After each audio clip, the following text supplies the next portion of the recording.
Bom dia. Nós estamos aqui com o nosso colega, o professor aposentado da Unila, Valfrido Alonso Pipo, que muito gentilmente aceitou conceder essa entrevista. E meu nome é Carlos Henrique Santana e eu estou aqui com a professora Marcela Ferrário, hoje, dia 1º de fevereiro de 2025, e vamos conversar sobre a trajetória biográfica e a experiência do professor Pipo. Bom, primeiro dizer que estamos muito satisfeitos e agradecidos por você ter aceitado, professor, e poderíamos começar com você se apresentando, falando algumas coisas básicas, como, por exemplo, onde nasceu, né, quando nasceu, um pouco desse período inicial da sua vida, ainda criança, formação inicial, para a gente então seguir na nossa conversa. Obrigado. Não, eu que agradeço, ¿no? Essa oportunidade, porque geralmente, poucas vezes, se tem essa oportunidade, ¿no? De falar com pessoas que a gente conhece, gosta dessas pessoas, e em um ambiente assim, totalmente, não tem nada preparado, não tem nada assim, totalmente espontâneo. Então, meu nome é Gualfrido Alonso Pipo, como você falou. Eu nasci um dia como ontem, 31 de janeiro de 1948. Na charada cubana, el bicho cubano, ¿no? Que 77 anos tenho agora, ¿no? Esa, como es 7 y 7, en Cuba ese número, un bicho es muletas. O sea, un 7 aquí, un 7 aquí, es una muleta, ¿no? Nací en Habana, ¿no? Habana, Cuba. Negro, pobre, eh, no era un favelado, mas también no era nada así fácil vivirla. Capitalismo, ¿no? E que posso falar? Posso falar que tem pessoas que na minha vida fizeram que eu contribuíram muito, ¿no? A ser a pessoa que eu sou. Minha avó paterna e minha mãe. Depois, outras coisas que depois eu narrarei, vou falar, não? Sobre meus colegas também. Né? Mas o futuro de um menino, que nem eu, em esse lugar, Havana, 1948, não era um futuro promissório, não. Era bem para cadeia, droga, briga. Né? Comenzó la vida, entonces siempre tentaron me corregir. Mi avó, mi mamá, conseguía. Practiqué en la época box. Practiqué box. Quebraron mi nariz varias veces. Ahí falei, eso no es mi praia, no. Esa no es mi praia. Y seguí.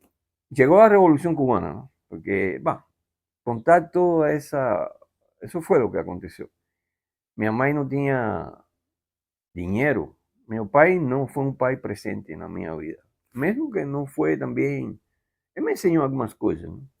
Geralmente, essa risada que me fala muitas vezes, você tem uma risada assim, contagiosa. Né?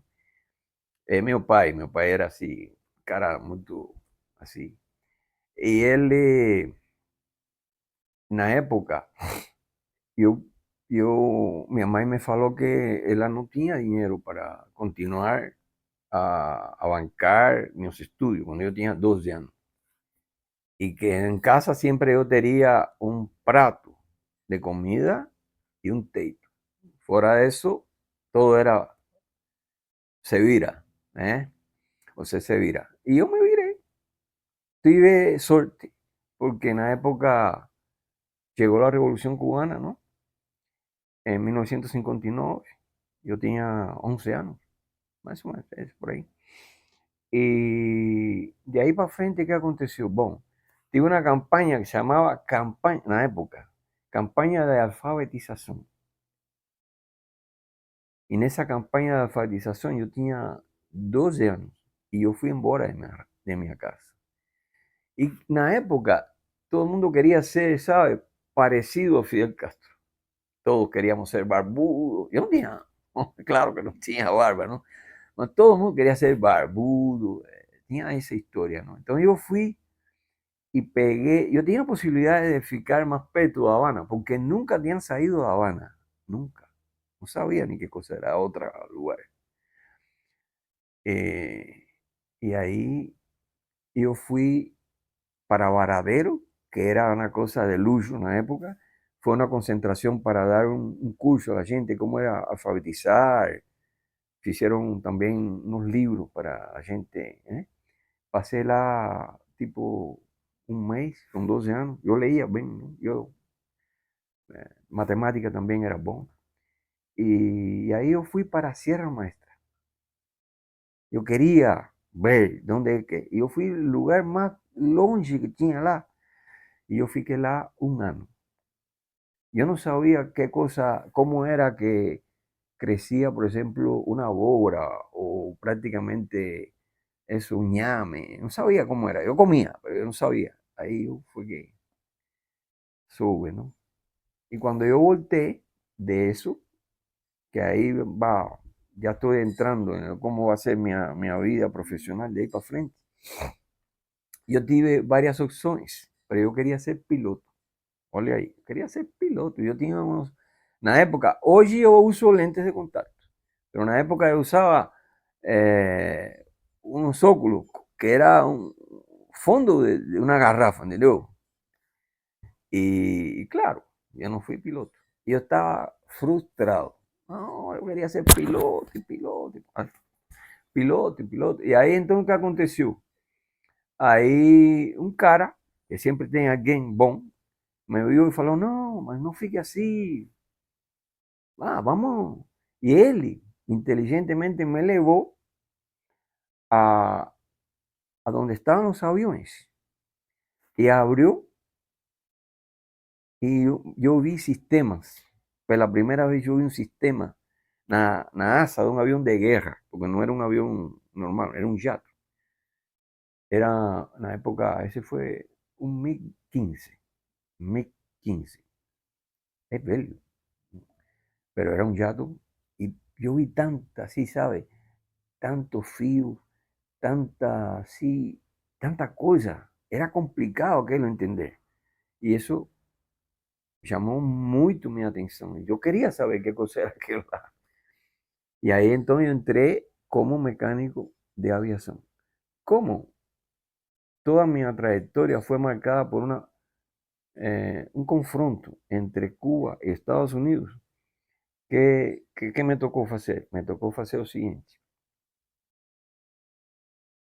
Yo con 14 años entré en el ejército como mecánico de aviación. En la época llegó un escuadrón de aviones MiG-21 a Cuba. Eh, lo- los caras que estaban lá con aquellos aviones eran rusos. Yo no falaba ruso, ninguém falaba ruso. Mas eles mostraram para a gente como é que era aquilo, sabe? E eu aprendi, eu gostava cada dia mais daquilo lá. Y yo fui de esa época. Después yo pegué y fui para una escuela de aeronáutica, solo para o exército. Mecánica de aviación. Yo fui mecánico de MiG-21 y mecánico también de MiG, 19, no, MiG-21 y MiG-15. MiG-15. Ahí, a veces son cosas también, casualidades, ¿no? El jefe de la Fuerza Aérea, él estaba de Cuba. Él estaba en la época haciendo cursos de pilotaje, ¿no? De aviación, piloto de aviación. Y en la época yo cometí una indisciplina. ¿Vale? Yo cometí una indisciplina. Yo tenía que estar en un régimen fechado, no podría salir, ¿no? Mas el día de las Mães, yo Me fui embora. Y ellos me pegaron. Que yo violé la disciplina militar, ¿entiendes? Y ahí, ellos me tiraron de MiG-21 y me colocaron en un MiG-15, que era un avión de menor categoría, para me punir. Un avión de menor categoría. Eso que ese avión de menor categoría era donde estaba el jefe de la Fuerza Aérea de Cuba aprendiendo a pilotar. Y él gustó de mí. Yo siempre estaba ahí, ¿entendió? Y, y un día él me falou, você é muito jovem, não quer estudar? E eu falei, não, quero. Mas quer fazer o quê? Ele falou, não, vamos fazer o seguinte, você vai trabalhar aqui de manhã, à noite, vai a um curso na universidade, se prepara e vou te mandar para... Quer sair?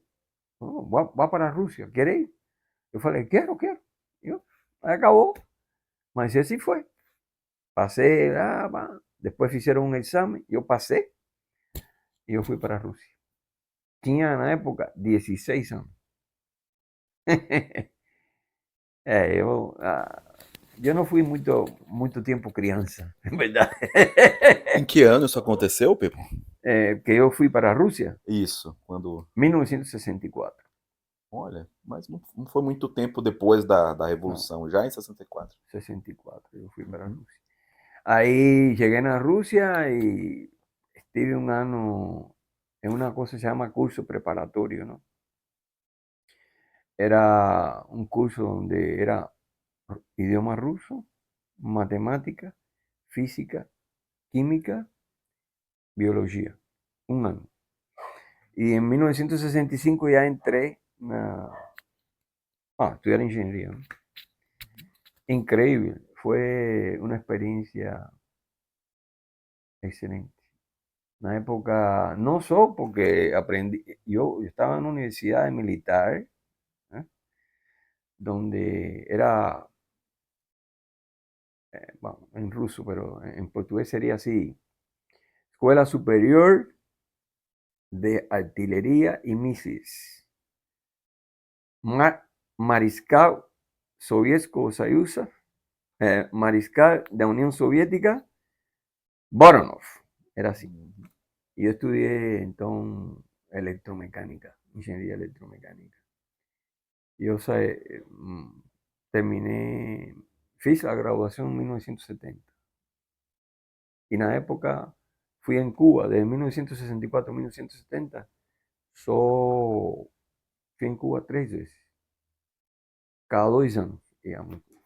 Después de ahí yo fui profesor, ahí comencé como profesor. Yo no quería, sinceramente. Antes de você pular para essa parte, eu acho que é importante talvez explorar um pouco esse período que você ficou na Rússia.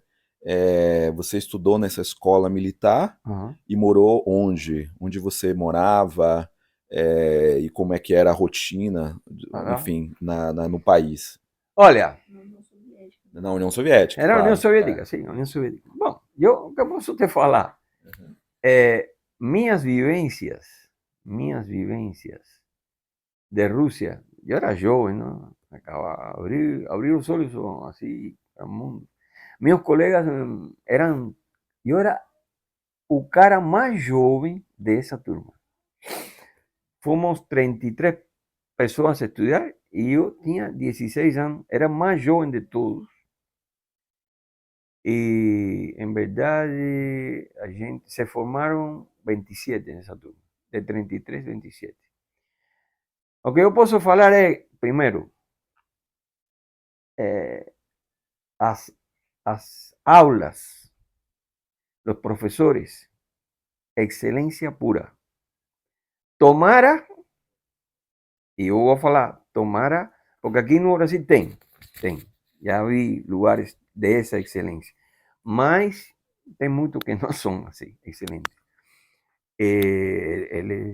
No, muito bom, era muito bom, era un rigor científico, una competitividad, una cosa así. Esa era parte esa, ¿no? Yo tuve muchos profesores soviéticos, ¿no? Eran rusos y de otras nacionalidades, que ellos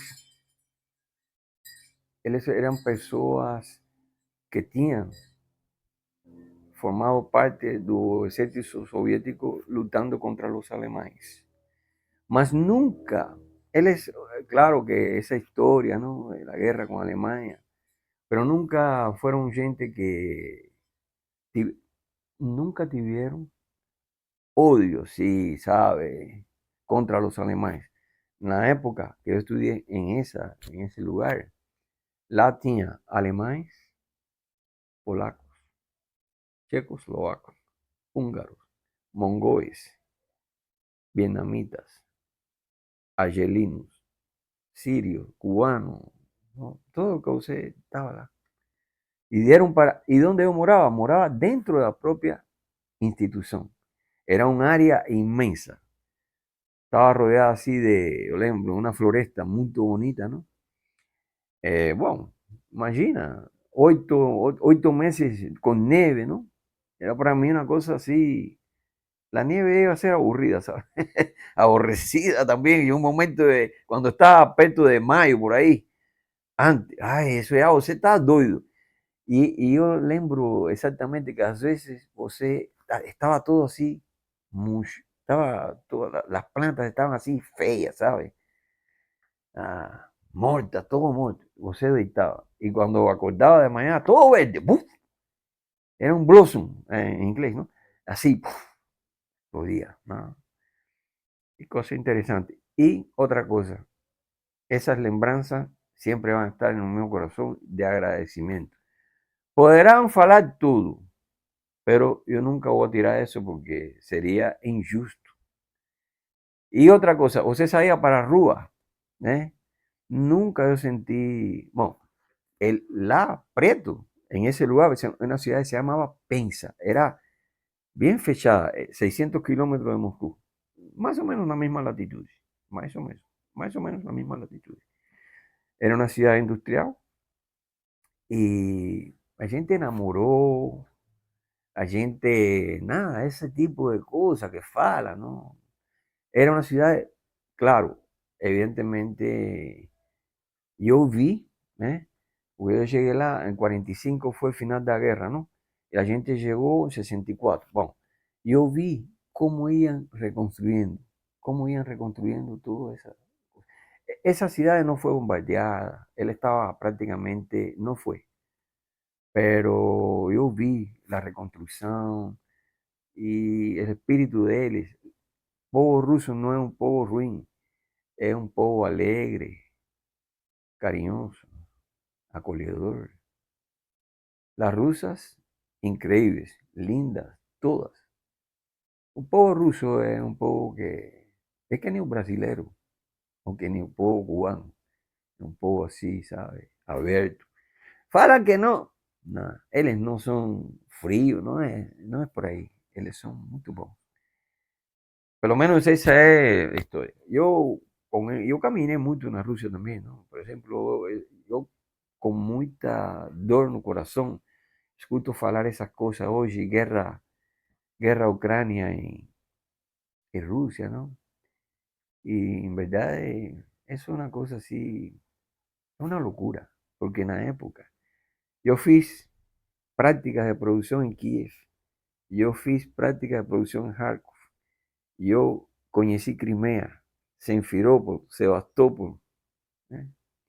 Odessa, yo fiz oito viajes, Odessa, Habana, en un barco que era prácticamente un crucero, llamado Grucia en la época. Entonces, las lembranzas que yo tengo de aquella época, después voy a mostrar para ustedes algunas lembrancillas que yo tengo sobre eso.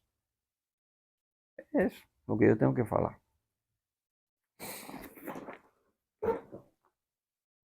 E essa formação sua na área de eletromecânica, você disse? Sí.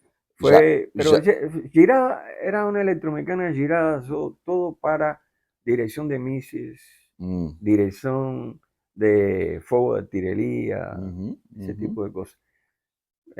Daban también aulas de armas de exterminio masivo, ¿eh? En uhum, la época era así, uhum, el confronto claro. Unión Soviética. Entonces, exterminio masivo, arma biológica, arma Uhum. química, todo esse tipo de coisas.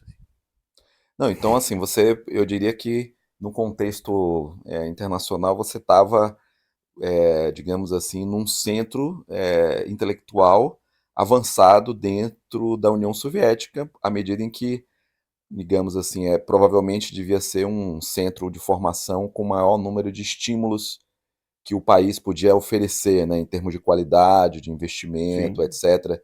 Era a ponta, vamos dizer, sí, inclusive em relação à corrida espacial no, e sin duda, coisas dessa natureza. Como é que era esse ambiente? Quer dizer, é uma coisa fascinante no, de sin pensar, né? duda, sin duda. É. Por exemplo, Ah, eu vou colocar para vocês um exemplo assim, não? Eu não vou falar que universidade, mas tem um monte de universidades que eu visitei, porque eu, durante 10 anos, eu fui avaliador de cursos de engenharia no MEC. Por eso yo conozco, de los 26 estados brasileños, yo conozco 22. Yo rodé de 2006 a 2016, yo fiz eso. Yo iba todo mes dos, tres avaliaciones de cursos de ingeniería.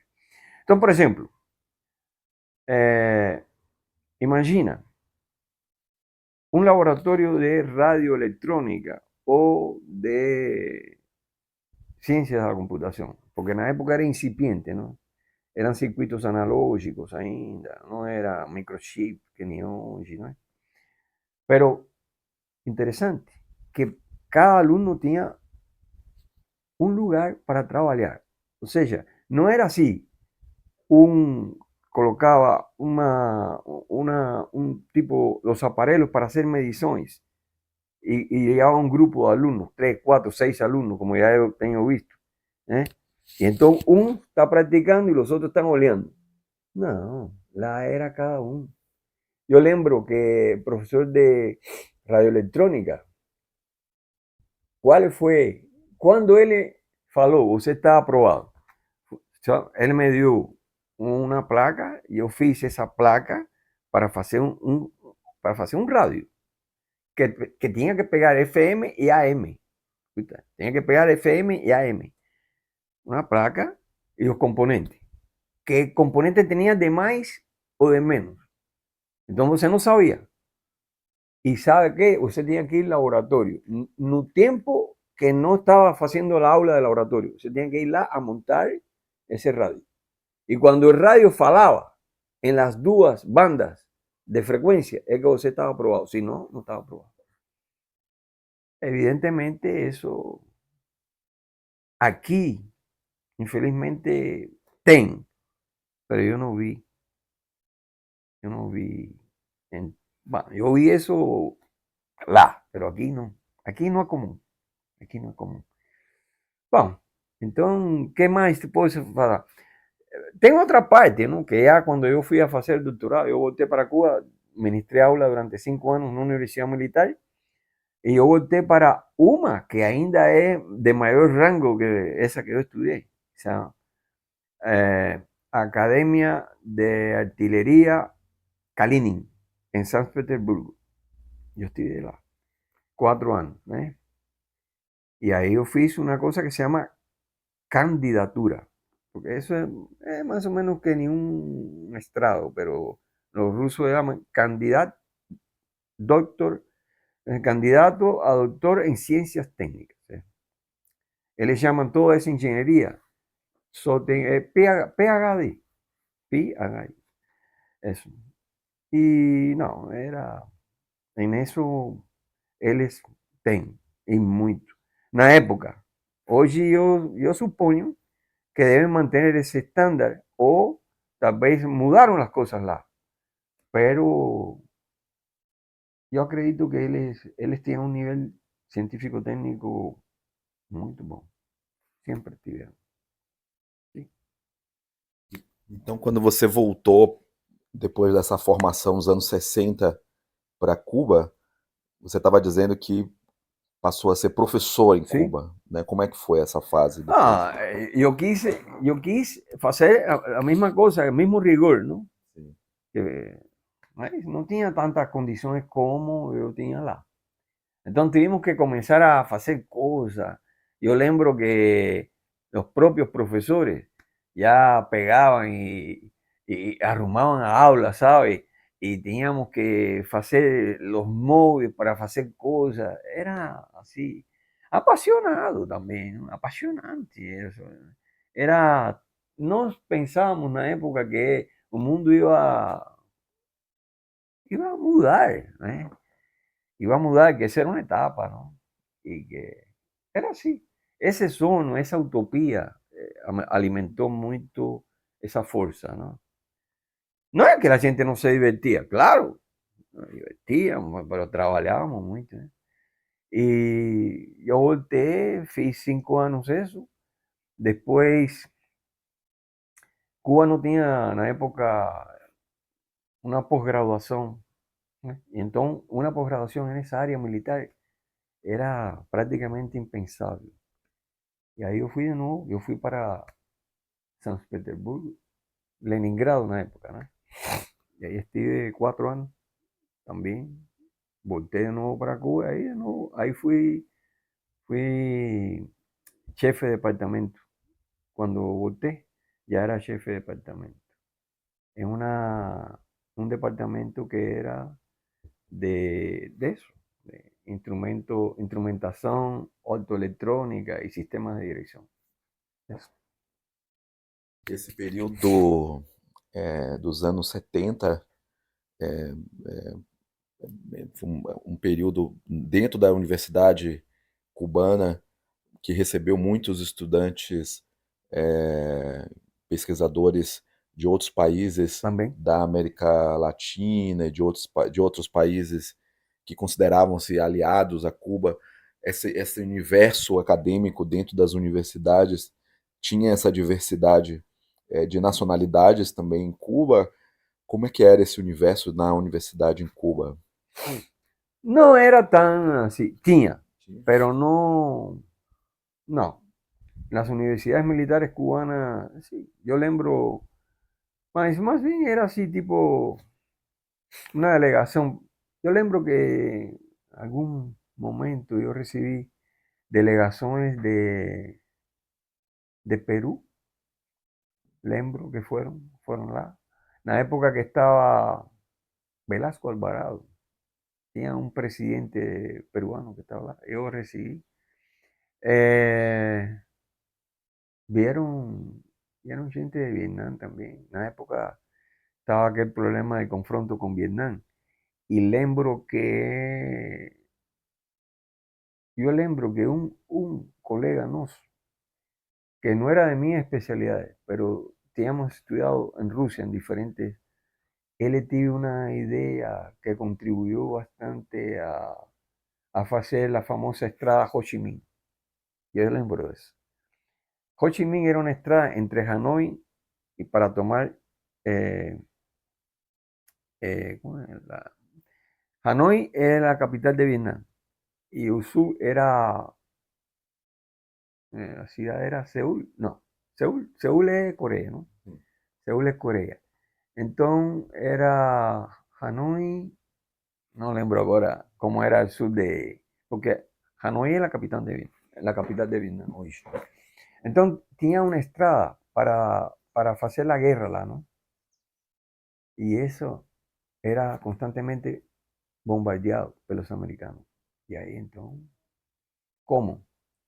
Yucara tiene un ingenio que era que los propios tanques era que terraplanaje lo hacían los propios tanques. Y yo lembro que eso fue una contribución de él en esa época. Él fue a Vietnam muchas veces. Él. Yo no fui. O sea, ya teníamos un intercambio, ¿no? Entre aliados. Tipo, sí, con los vietnamitas yo acho que fue o más que tuvimos. Teníamos, claro, con los rusos, ¿no? Mucho. Rusos. Yo acho que también en la época, varias delegaciones así, pero eran delegaciones así. Como yo falaba ruso, y también lembro que la República Democrática Alemana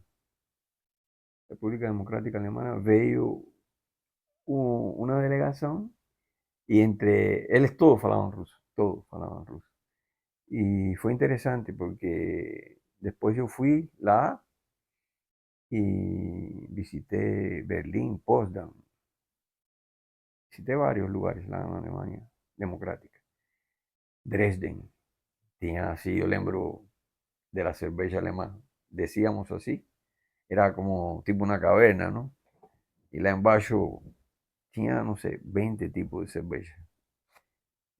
Cuando você terminaba la degustación ya estaba ya que... fue interesante esa parte también, aprendí bastante con eso. Mas así, no lembro así de contingentes de pessoas estudando, como na Rússia, na época que eu estudei, em Cuba não tive. Não tive. É, pelo que você disse, né, houve uma grande contribuição científica e tecnológica por parte da União Soviética para com Cuba e outros países ou nações aliadas, né? Quais foram as principais contribuições da União Soviética para Cuba, em termos científicos, tecnológicos, de formação mesmo de quadros intelectuais? Pode falar um pouquinho sobre isso? Sí, claro. No, capital humano, sin duda. Capital humano que es mejor, ¿no? O más importante, yo diría, uno es más importante en eso. O sea, si cientos de miles de cubanos fueron a estudiar a Rusia, no solo a Rusia, República Democrática Alemana, Polonia, Checoslovaquia, en fin, eso sin duda. Yo acredito que tecnológicamente aprendimos mucho, mucho. Cuba tuvo un momento evidente que era, si no, estaba entre los más avanzados países del continente latinoamericano. Yo acredito eso. Después de ter visitado y conocido un poco más, yo, yo tengo esa convicción, ¿no? De que Cuba, sí. Nos teníamos un plan, que ese plan de desenvolvimiento de la electronuclear, fuimos fuertemente asesorados por los rusos, no solo desde el punto de vista tecnológico, sino también financiero. Y teníamos un plan que era la construcción de 3 termoeléctricas, termonucleares. Son plantas de energía termonucleares, ¿no? Disculpa que a veces estoy hablando de power plant en inglés, entonces no es por ahí.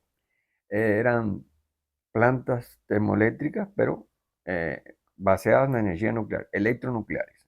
Se conoce aquí también en Brasil. Y ahí nos teníamos un plan de hacer 3. Los americanos no querían, ¿no? Eso fue un empecilio, porque como ustedes saben, históricamente, en 1962 yo lembro exactamente que yo acababa de entrar en el ejército y yo vi, no fue que ninguém me comentó nada, no, no, no. De mañana la gente estaba acabando la trinchera, porque decían que iban a bombardear, y yo vi varias ondas de escuadrones de aviones americanos que en bajo das asas decía USAF, United States Air Force. Y eso ninguém me contó, eso yo vi varias veces. Tuve suerte, que fue en 1962, que yo no fuimos bombardeados. No sé por qué, pero aconteció así, pero yo vi eso con mis ojos. Entonces, yo acredito que desde el punto de vista tecnológico, los americanos no querían esa, y comenzaron a falar cosas. Mas yo acho que o fato, o erro maior foi nosso, não foi da União Soviética, foi nosso. Nós não soubemos aproveitar o que a gente tinha na mão. Por razões chics, que é muito complicado, não? Pero no fue. Entonces, por ejemplo, yo lembro que ese tipo de, la infraestructura de una planta de ese tipo, ella es muy específica precisa de um cimento especial, concreto tem que ser especial, el aço tem que ser especial, e os russos mandaram tudo isso. Só que nós, em Cuba, não fizemos a tarefa de casa, fizemos mal. E quando vieram a fazer a comprovação de lo que nós tínhamos feito, não estava dentro das normas. E aí, claro, eles ficaram desiludidos, e com razão.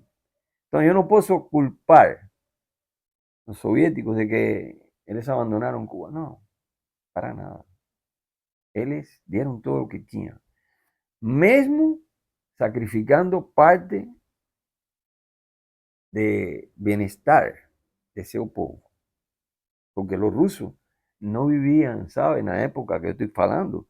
No era así, ¿sabe? No, era bien así, austeridad, carencia. También no era, ¿eh?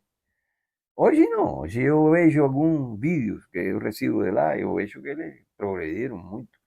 Mas, na época, sim, você tinha uma coisa militar muito forte, muito bem montada, mas o povo não era assim, uma coisa assim, não? Começaram. Então, essa é a história. Eu acho que Cuba cometeu muitos erros. E Fidel Castro é uma figura polêmica. Eu não posso falar, não posso. Muitos alunos sempre perguntaram para mim: o que você acha de Fidel Castro? Eu não posso responder essa pergunta. Talvez outras pessoas de gerações que me. mais jovens, não na minha geração, porque se eu falo que foi ruim, e eu sendo um negro, vivendo, como eu comentei no início, lá, paupérrimo, y yo llegué a donde yo llegué a ser doctor y tal, en universidades de primer mundo. Eso no fue para mí una cosa ruin. Entonces yo no puedo ser así, no puedo no tener un agradecimiento. ¿Eh? Ahora, por otra parte, yo acredito que la conducción política del país no avanzó, se ficó estancada en un líder y eso, sabe, siempre es ruin. Tiene que tener una continuidad. Tiene una continuidad. Y mudanças. Você tem que se mudar, né? Era isso. Quais foram as principais mudanças período pós-revolução cubana? Não, muitas.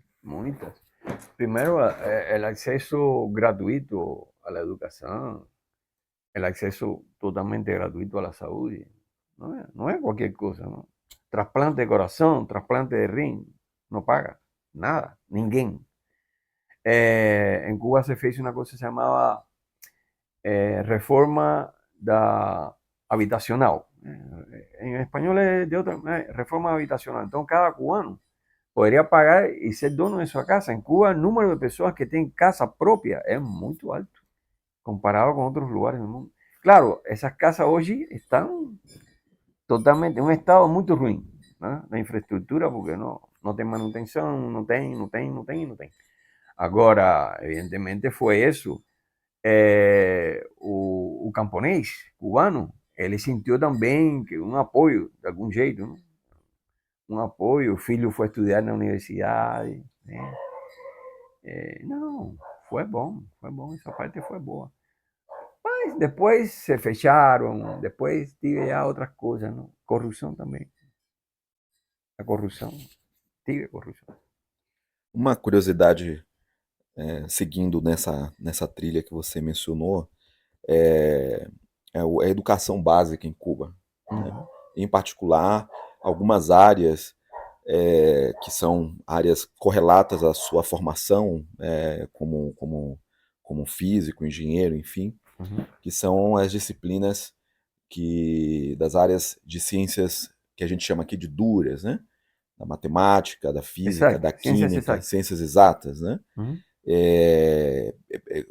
Fala um pouco sobre essa formação em Cuba, a formação nessas áreas especificamente, e também a formação básica dos estudantes pequenos nas escolas, nessas disciplinas em particular.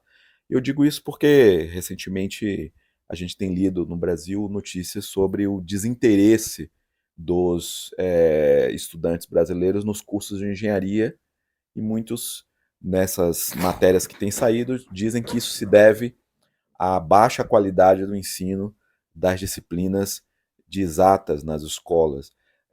Como é que é essa formação em Cuba das disciplinas de química, física, matemática e mesmo biologia? Isso que você nos contou da sua formação na Rússia, enfim, aperfeiçoou essa educação nas ciências exatas em Cuba, e como é que ela está hoje, enfim. Bom, yo voy a separar eso en dos partes.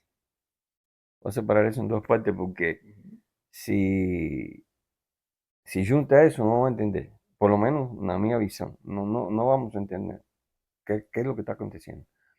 No, en Cuba la formación, teníamos una heranza, la Rusia también, que contribuyó, mas Cuba también no era, en 1959, un país muy atrás en América Latina. No era. No. Cuba ya tenía varias universidades que tenían formado mucha gente. Tem gente en Cuba que fueron de Cuba, formados de Cuba y fueron para Estados Unidos en cualquier época y siempre los caras salieron para frente. Presidente de la Coca-Cola ya fue cubano, ¿sabía? Presidente de la Coca-Cola ya fue cubano. El número de políticos.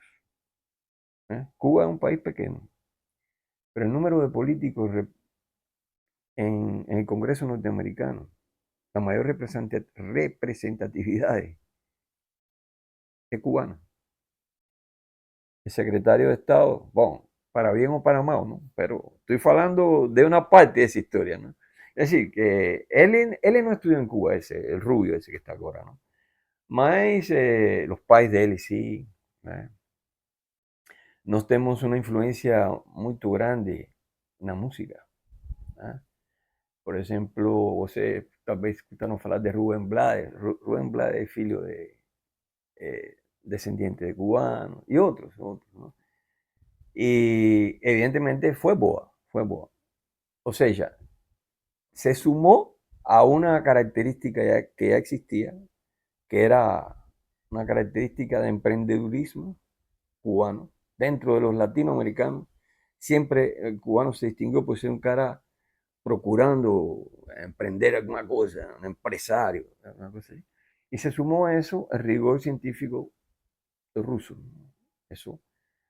O sea, dos caras de una misma moneda, ¿no? Más diversa. Era o cruz o cara, pero se juntó una moneda que era Cuba en ese sentido.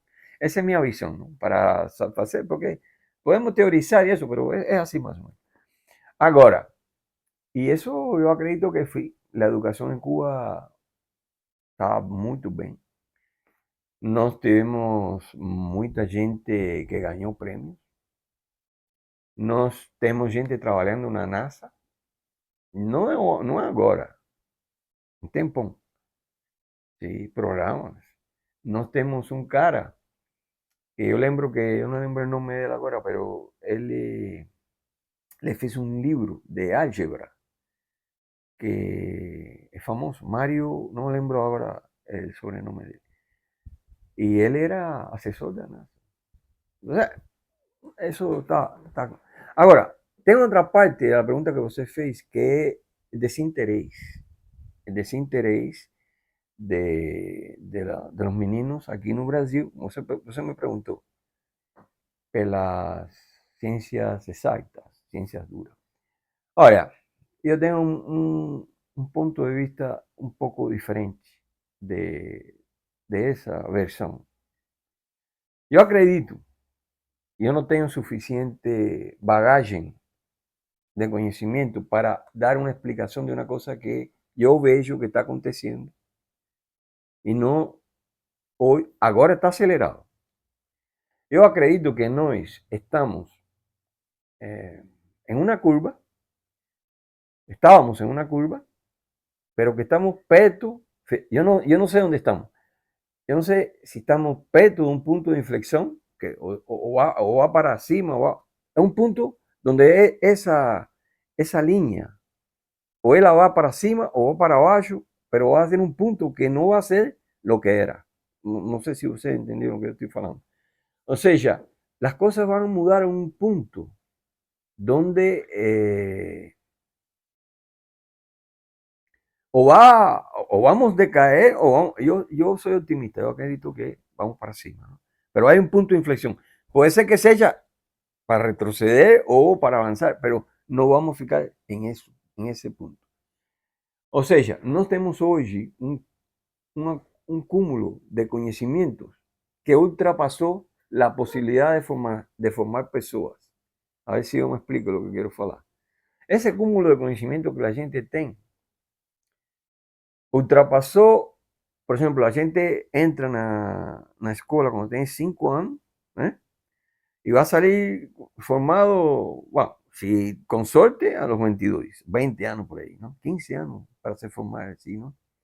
Lo que está acontecendo hoje é que quando você termina aí, né, você não está no limite entre lo conhecido e lo desconhecido. Não.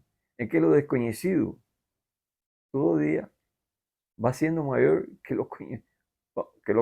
O sea, lo conhecido aqui, ¿no? Y lo desconhecido aqui, ¿no? ¿Eh? Lo desconhecido cada vez está. ¿Por quê? Porque tem muita informação, né? Informação não é conhecimento, tudo bem. Informação não é conhecimento. Mas eso, esa tendencia de que los meninos no están interesados en hacer las materias de ingeniería, matemática, historia, no sé si usted escuchó hablar, no quieren hacer historia tampoco, eso.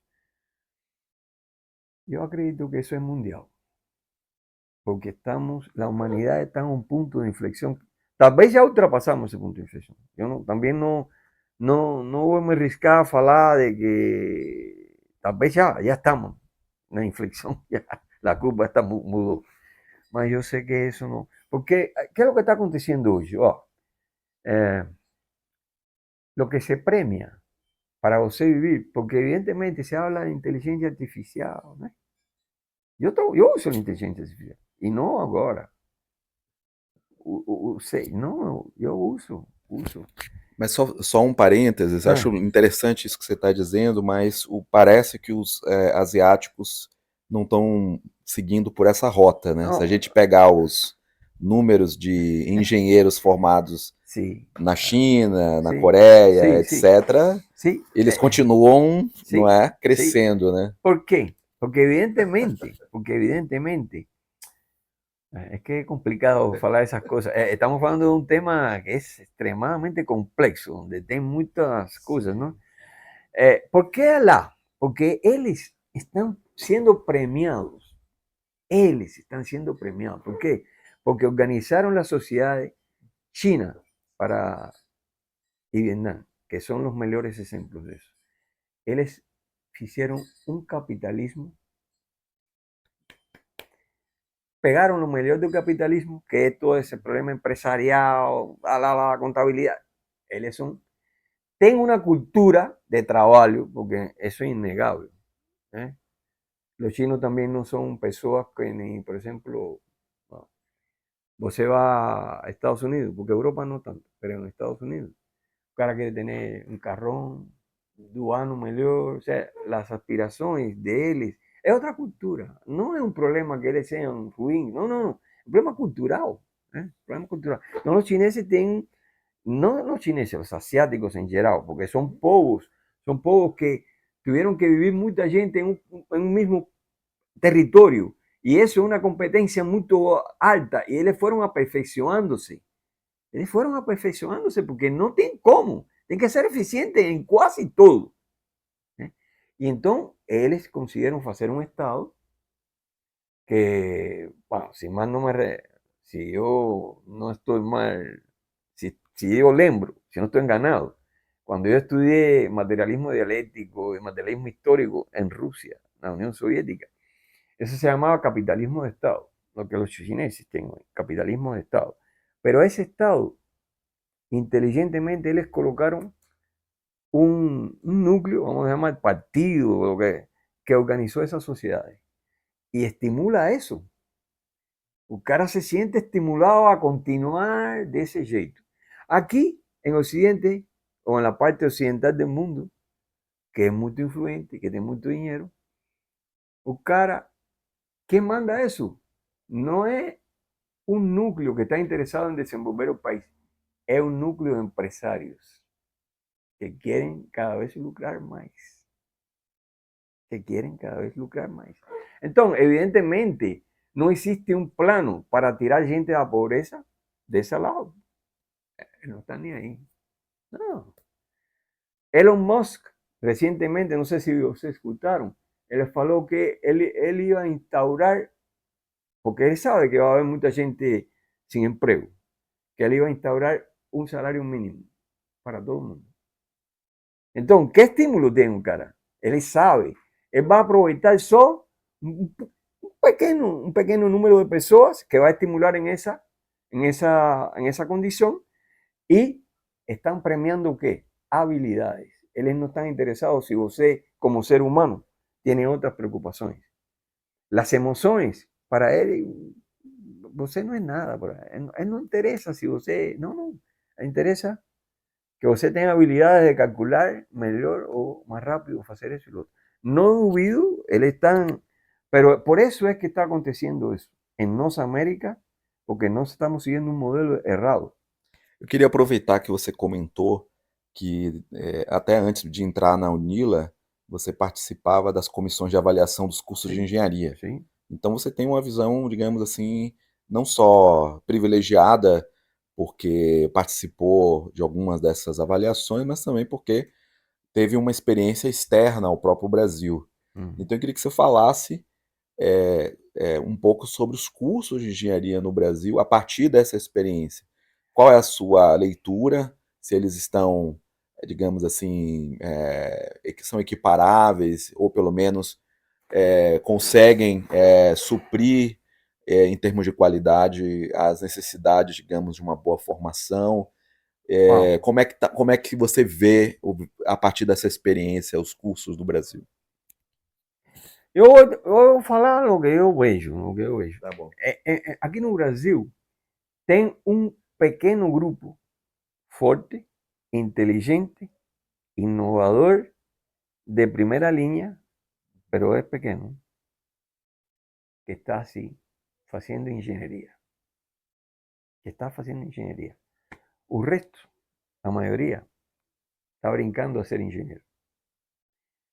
Porque, por ejemplo, y eso tiene que ver mucho, porque si usted organiza, por ejemplo, existe una distancia entre la empresa brasilera y la universidad brasilera. Eso todo el mundo sabe. Existe una. Entonces, ellos no están ni ahí. Ellos no están ni ahí. Entonces, ellos tienen que colocan un cargo de ingeniero. Pero, ¿qué es lo que hace un ingeniero, por ejemplo? Yo voy a hablar, no voy a hablar, porque, pero, por ejemplo, yo visité empresas donde se montan vehículos aquí en Brasil, varias.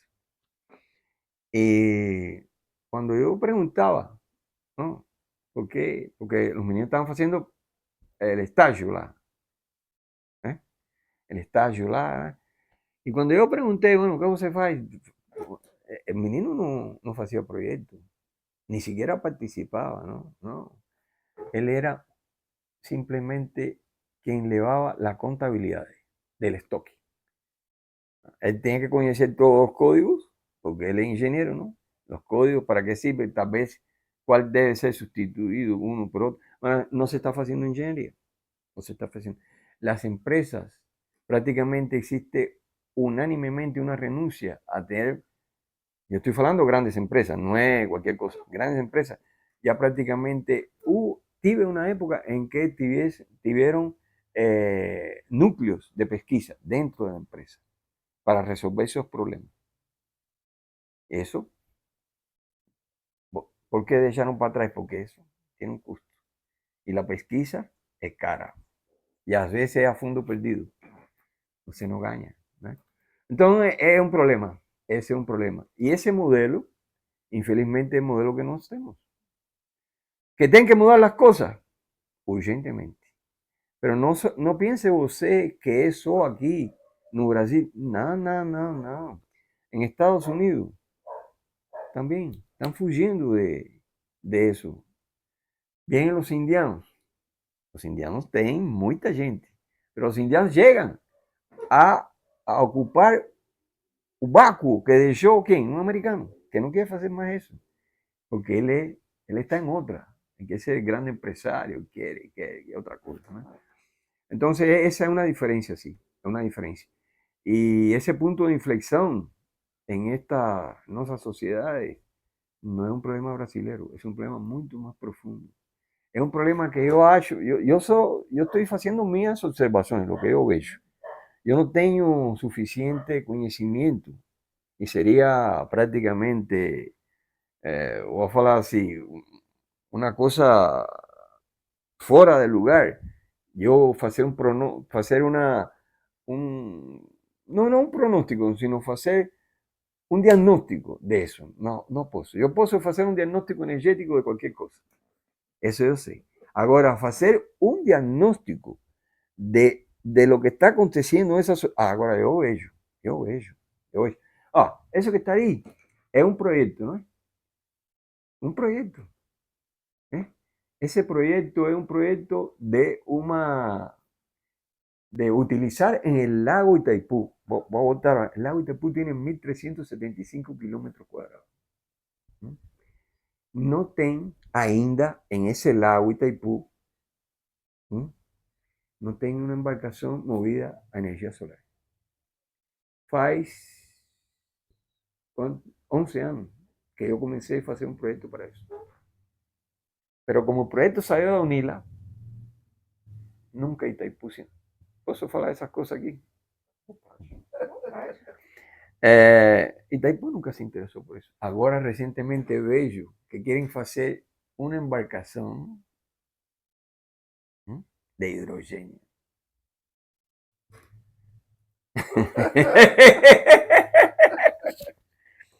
Tá, já que você tocou nesse assunto e a sua especialidade é eficiência energética, o que você tem a dizer sobre o papel desses projetos de eficiência energética hoje no Brasil e a contribuição disso para, enfim, para a melhoria, né, da qualidade de vida das pessoas ou da economia brasileira? Não, eu acredito que o Brasil avançou muito.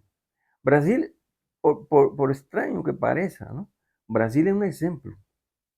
Por aquele planejamento energético que já falamos, ¿no? Que foi feito. Brasil é um exemplo, porque o Brasil também tem um recursos ilimitados, ¿no? Prácticamente. Água. A Alemanha não tem água. A Alemanha tem um problemão com isso.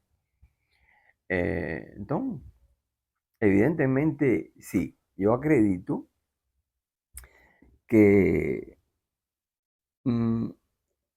você estaba hablando del progreso tecnológico, ¿no? Y la eficiencia energética. Cálculo así, vamos a hacer un cálculo. Calcúlase que 30%, o sea, 30, no tenemos una capacidad instalada de energía, ¿tá? Calcúlase que todas esas sociedades montadas en esa base energética puede ser más eficiente 30%. Entonces ya tenemos un margen muy grande ainda, ¿no? Y tem mucha gente boa en eficiencia energética. A veces no son ouvidos, ¿no? Yo conozco que, por ejemplo, FAPESP, todo año faz una conferencia, ¿no? Y recientemente fue un colega de esa área mía, él es de Itajubá, y él le dio, porque Brasil, por ejemplo, no quería, pero bueno, ustedes me provocaron. ¿Qué faz Itaipú trabajando? Desculpa, yo no sé si yo puedo falar esa. ¿Qué faz Itaipú trabajando en un avión me pergunta, não tem sentido nenhum. Não tem. Tem outros projetos que eles têm que eu acredito que merecem a pena, porque eles têm dinheiro. Pero, infelizmente, olha o que eles fazem. Eles poupam centavos para gastar milhões. Hidrogênio. O hidrogênio é importante? Muito. Compraram uma planta de hidrogênio. E colocaram para tocar essa planta. Não é porque a pessoa seja ruim, eram até alunos meus bons. Pero não há uma projeção de contratar pessoal suficientemente sério, porque não quer pagar. Entendeu? Não quer pagar um doutor para entrar lá. Não quer que... Não. Então eles querem... E isso assim não funciona. Assim não vai funcionar. Essas são coisas que eu vejo. Me desculpa, mas eu estou falando a verdade. Não? Vocês sabem que é complicado falar a verdade, porque geralmente quando você fala a verdade, alguém não se sente cómodo com isso. Bom,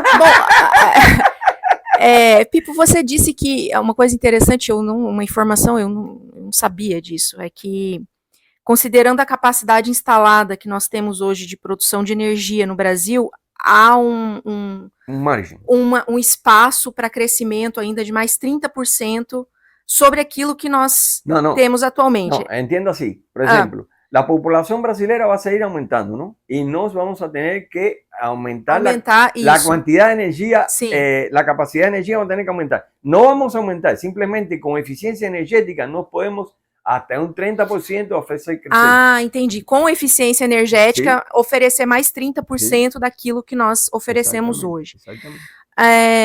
Esse é um cálculo... Isso é uma coisa assim, Então, a minha pergunta, e aí fazendo conexão com o que você disse, por exemplo, que os cubanos não souberam aproveitar as oportunidades que lhes foram apresentadas pelos russos, né? E isso tem um paralelo sobre o que nós estamos vivendo hoje no Brasil.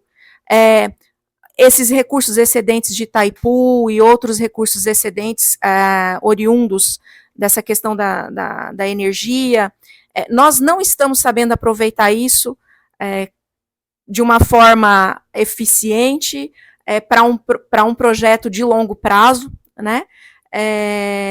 Como os cubanos não souberam aproveitar? Bom, as comparações sempre têm algumas coisas, sabe? Olha, na minha visão, se não é igual, é parecido, né? Parecido.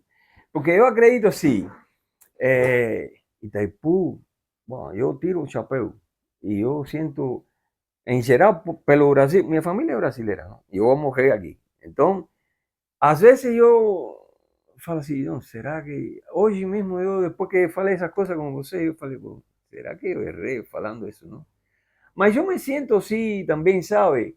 Eu tenho um amor por esse país, que eu me sinto no direito de falar pelo menos o que eu acho, errado ou não, que precisa ser dito, né? Eu, talvez, quando eu cheguei, não faria nunca um tipo de declaração pública desse tipo. Mas hoje eu me sinto, porque a minha família mora aqui, neto, gente que eu quero. E esse futuro desse país vai depender muito do que se faça hoje. Então, sim, eu acredito que pode ter uma semelhança. Não estamos usando eficientemente nossos recursos. Ou melhor, estamos usando a um nível de eficiência bom e poderia ser melhor. Poderia ser melhor. A eficiência também... Duvide sempre de uma pessoa que fala para você, não, em esse processo que você está fazendo, eu vou dar para você um 50% mais de eficiência. Sim, duvide. Não é que não acredite. Sempre veja, porque geralmente os ganhos em eficiência não se dão assim, bah! Não. Isso é um processo que vai uma coisa com outra, uma coisa com outra. Um ganho de eficiência de um 30% que eu falei, não é que de hoje, ¿no? Para amanhã a gente vai ganhar. Não, a gente tem que ir trabalhando essas coisas. Não? Então, eu, claro, não quero, Itaipu já mencionei várias vezes, porque eu acredito que, sinceramente, eu tiro o chapéu para uma coisa assim. O povo brasileiro merece saber que isso é um tesouro, não? E que hoje, como estão as coisas, toda vez que você desperdicia esse tipo de oportunidade de fazer as coisas melhor, você vai quedando um pouquinho atrás. Né? Eu acredito que ultimamente o Brasil já está fazendo um esforço, eu acredito, talvez de industrialização importante. Eu acredito, estão fazendo, estão tentando fazer, estão retomando. Não sei se também nessa, talvez seja um pouco, eu diria, atrasado, ¿no? Poco, llegamos tarde a pegar el tren, ¿no? Ya, el tren ya fue, ahora tenemos que correr atrás. Eso es lo que yo pienso así, ¿no? Mas no es que no se están haciendo cosas, tem gente muito inteligente aqui no Brasil e que sabe muito, muito, trabalham em essa área. Eu conheço professores de Moreira, por exemplo, José Moreira, e em biocombustible, esse tipo de coisas. Esos son, no, esquece isso, aqui tem muita gente boa.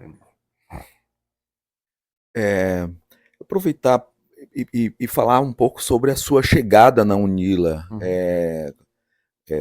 Você chegou aqui ainda nos primeiros anos, quando a universidade estava se organizando, né?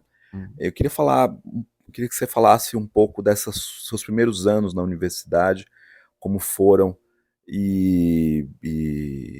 enfim, porque a gente sempre busca, considerando uma universidade jovem, né, recuperar um pouco essa memória. Sí. No, para mí la UNILA fue un hallazgo, ¿no? Una descubierta. Yo estaba en la Unicamp y yo tenía un proyecto, yo tenía un proyecto FAPESP, yo era colaborador, pesquisador, colaborador de la Unicamp y yo tuve la honra de trabajar en un grupo que se llamaba Grupo Combustibles Alternativos, que quien era jefe, el profesor Luengo, murió, o año pasado murió. Yo, excelencia, ahí tenía excelencia. Tenía muchos proyectos con Petrobras, no, sin duda, era muy bueno. Fue para mí una experiencia y gané mucho con eso. ¿No?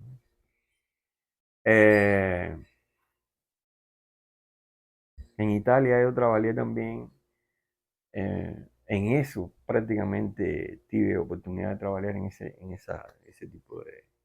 Cuando yo llego a Unila, yo llegué porque la muerte de ese profesor, olha ahí, si no, no te decía, la muerte de ese profesor, en un momento yo falei antes de esa entrevista con vocês, de que a veces tem líderes en un grupo que quieren colocar un programa de estudio o un proyecto pedagógico de curso más ajustado a su zona de confort y otro quiere ajustarlo a la zona de confort de él, porque uno tiene una especialización y el otro otro. ¿No? Entonces, yo viví eso en la Unicamp. En la Unicamp ese profesor no se preocupó mucho por la posteridad. ¿No? Y cuando él prácticamente ya dejó de trabajar, porque él estaba muy doente, él tenía una esclerosis esa múltiple. Cuando él dejó de trabajar, el único que ficó en ese laboratorio fui yo. Ya, el resto ya estaba. Y entonces yo falei, no, yo no voy a sobrevivir aquí porque... ¿no? Y yo voy a procurar otro lugar. Y entonces yo vine para acá y hice concurso. Unida es un proyecto lindo, além do mais, es un proyecto bonito. Es un proyecto que tiene deficiencias como todo proyecto humano, que tiene muchas cosas para aprender.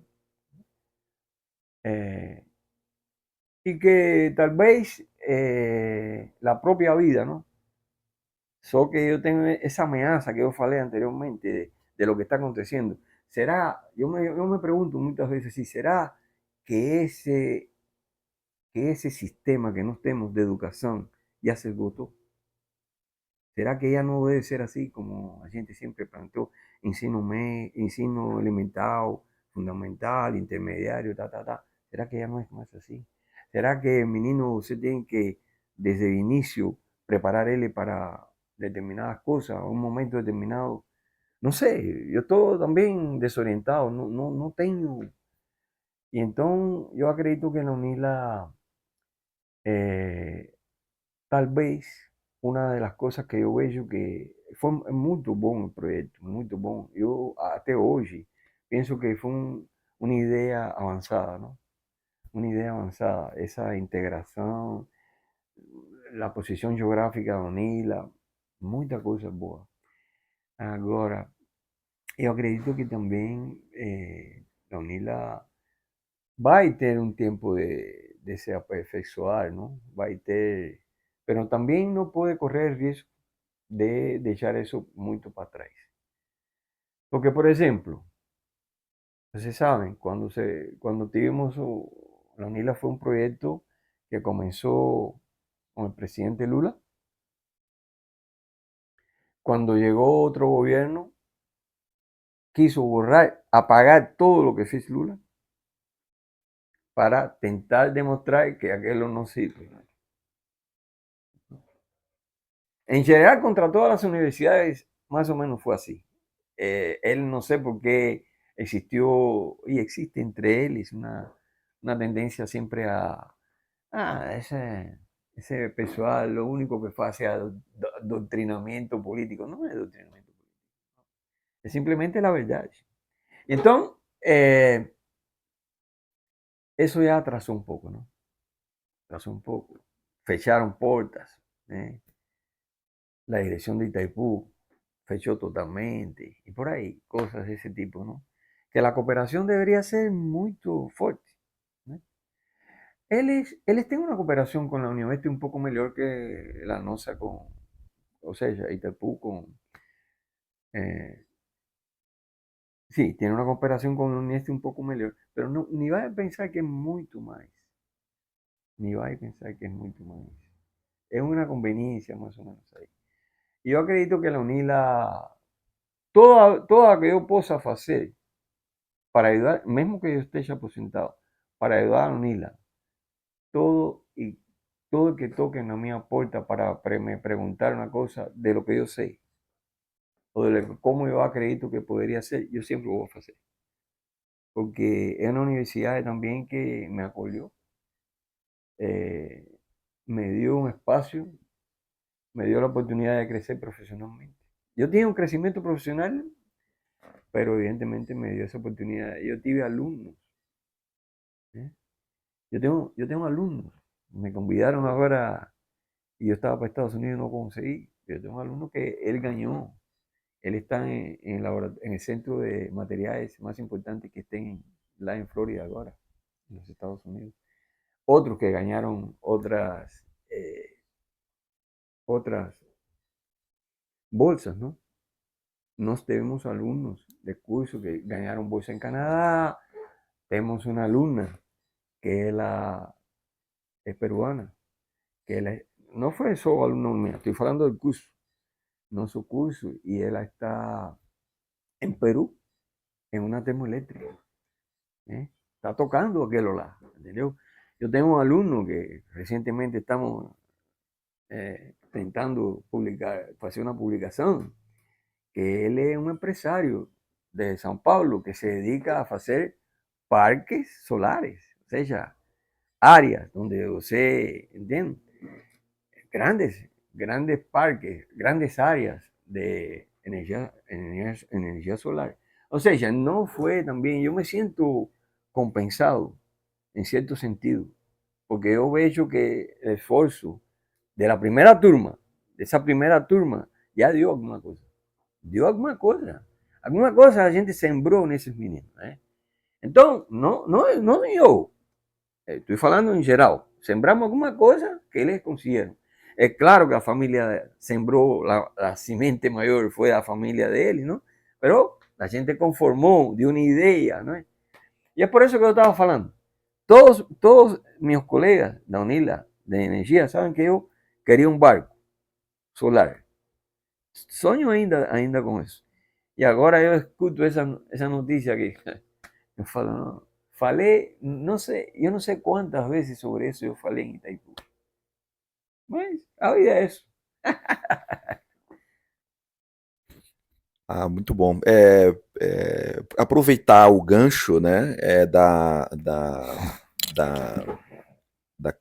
formação acadêmica e da instituição, para tocar num ponto que você mencionou, mas eu acho que a gente não desenvolveu, que é a relação da pós-graduação da engenharia, né, com o mundo econômico, né? Você mencionou que alguns estudantes que eventualmente fazem estágio nas empresas, mas não lidam com projetos, etc. Queria que você refletisse sobre isso e que saídas, eventualmente, Para a empresa. poderiam, no mundo tanto público quanto privado, mas que voltado para o desenvolvimento da pesquisa, além da própria universidade. Quer dizer, porque no Brasil, quem faz pesquisa, normalmente, está, na sua grande maioria, associado às universidades. O mundo econômico, o mundo público, né? Ou melhor, em geral, o mundo público acaba produzindo pesquisa, enquanto o mundo econômico privado não. Não. Isso. Então, como equilibrar melhor esse jogo da perspectiva da engenharia, de acordo com a sua experiência, vamos dizer assim?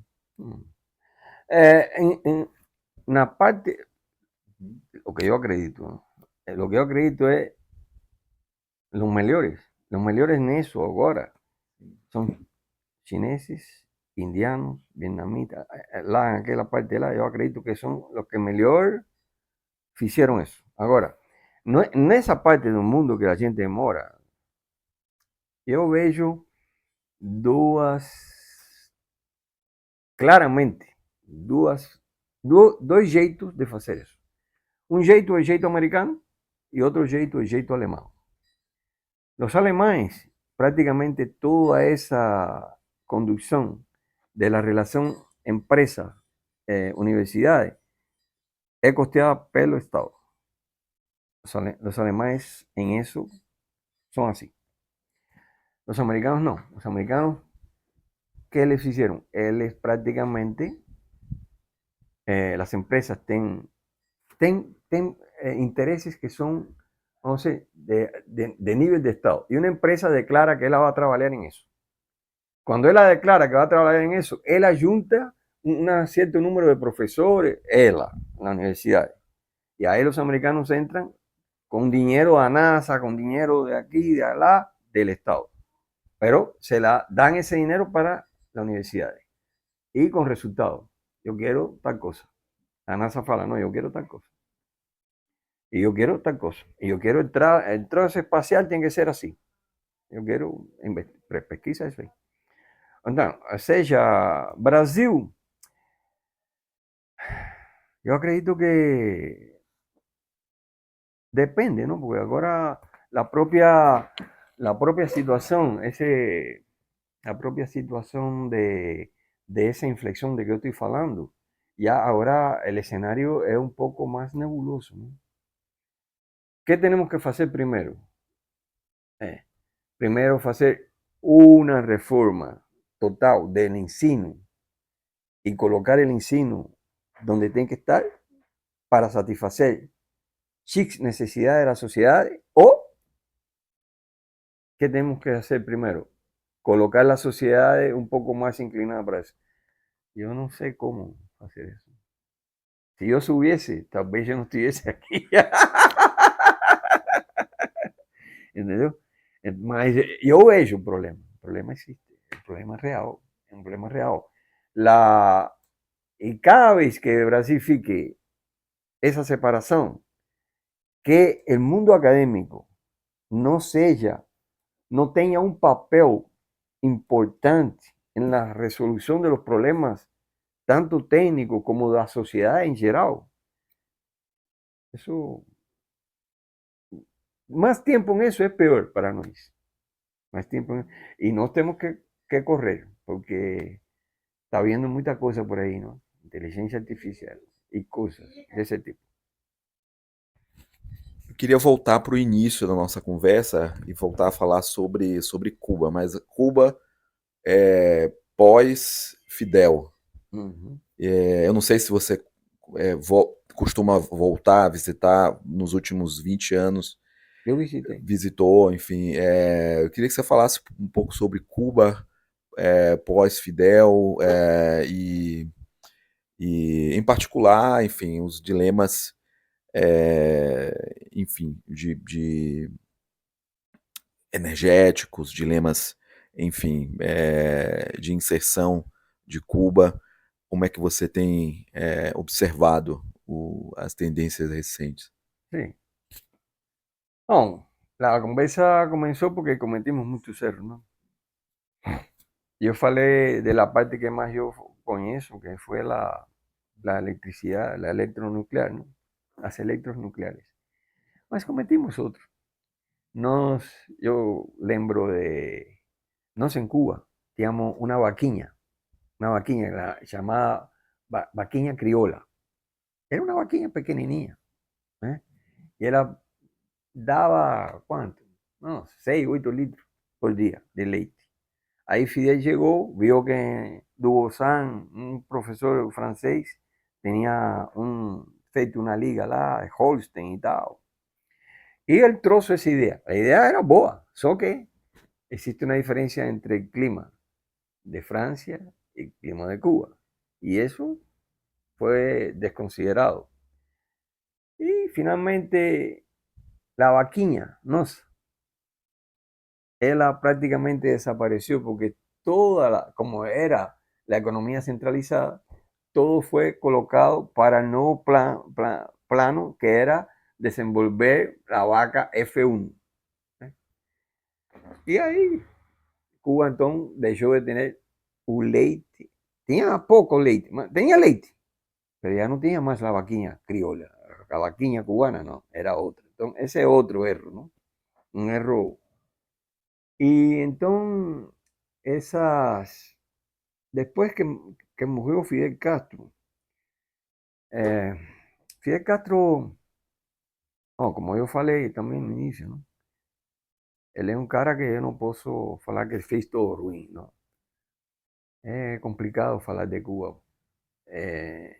Mas las personas que vieron después de él, eles tentaram continuar do mesmo jeito, continuar do mesmo jeito que ele, só que não consideraram uma coisa: não existe mais Fidel Castro. E Fidel Castro tem um carisma, né?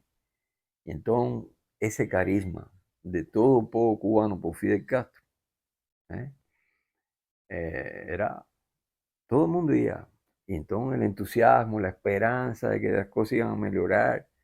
Aí passou o tempo, e cada vez vimos que se fue repitiendo errores, porque la economía, você sabe de eso mejor que yo, no perdona. Entonces, ahí se fue acumulando, se fue acumulando. Y hoy, infelizmente, no que no quería, pero eles están perdidos.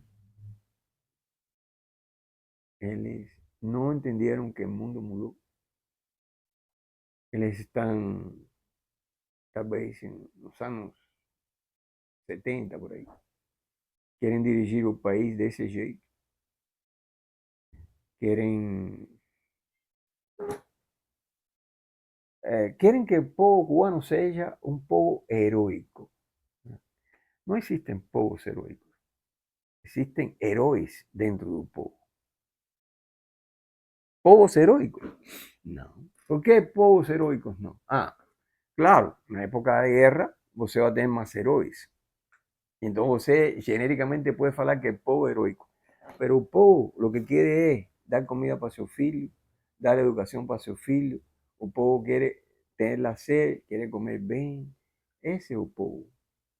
No mundo inteiro. Eu caminhei um pouquinho no mundo e eu estou falando que isso é por aí. Entendeu? Isso é por aí. yo voy a colocar una cosa que voy a lembrar la memoria de una persona que me enseñó en un día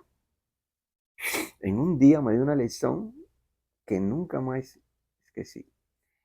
Nono Antonio, es un italiano, amigo mío, él murió. Y yo llegué italiano, ¿no? Yo era colega del nieto de él. Y Nono Antonio, escuchó yo hablar mucha cosa horrible de Mussolini, fascismo, y ya, ¿sabes? ¿Sabes, no? Pero era horrible. Ahí Nono Antonio no faló nada. Escuchó pacientemente. Aí, Nono Antônio um dia veio e me fala: Ó, Pipo, o que você vai fazer sábado? Eu falei: nada. Ele disse: não. Ele tinha um Fiat, isso 500, não? Estamos falando em sul de Itália. Um Fiat 500. Ele arrumou o carro e sábado, vamos a dar uma volta por aqui. Aí, saímos de uma cidade que se chama Policoro, en el sur de Italia. Y fuimos, ahí llegamos a una hidroeléctrica, la mayor de Europa. Y yo olí aquello y falei, pero esto, ¿qué cosa es? Eso estoy hablando antes de estar aquí, no, ya estaba en Brasil, pero antes de estar en UNILA, mucho tiempo antes. 2008 por ahí, estamos hablando. Esa hidroeléctrica, pero eso, una cosa maravillosa, ingeniería perfecta. Dice, ¿sabe quién construyó eso ahí? No, no tengo idea. Mussolini. Pegó el carro nuevo. Ahí llegamos a una estrada. Yo quisiera que usted viese esa estrada. Una estrada, Las Pontes, una cosa pero maravillosa, túneles, aquello. Y ahí yo falei, no, pero es una ingeniería aquí de punta. Yo falo así, ¿sabe quién construyó eso ahí? No, buena idea, Mussolini. Y siguió. Dice, ese carrinho aquí, você que é engenheiro, já escutou falar desse carrinho aqui? Sí, claro.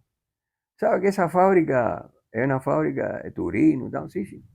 ¿Sabe quién fue que promovió toda esa creación?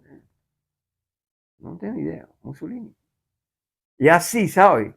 No, no voy a continuar. Cara falou así, da.